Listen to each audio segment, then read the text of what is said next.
मैं कयूम भाई चिंता जी के संग देवेले फरमाइश है सुखल नदिया में। गाना तो बहुत पुराना है लेकिन फरमाइश है तो हम तो आप शामिल करवाएं चिंता देवी जी।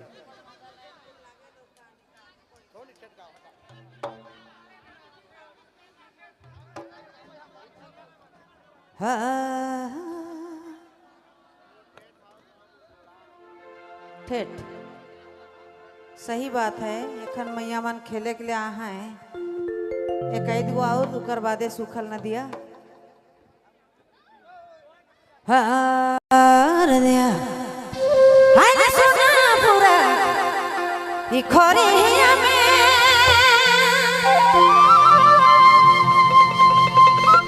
हे प्यारी करवा जरे सुना पूरा ई खोरिया में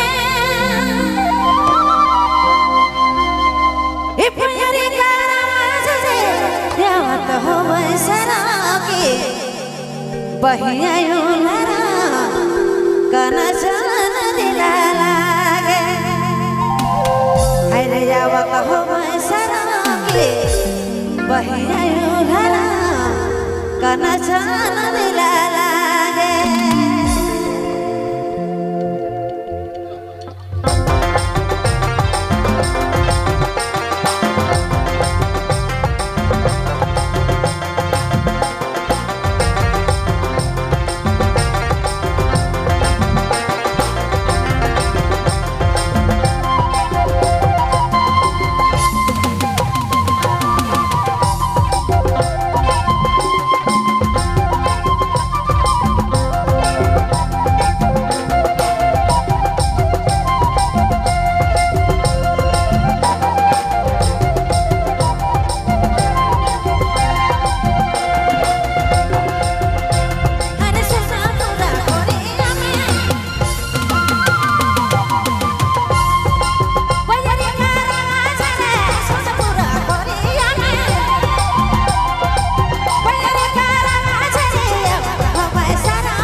एखन पूरा कमेटी बहुत सुंदर नाचे लाई गए, बहुत अच्छा लागत है।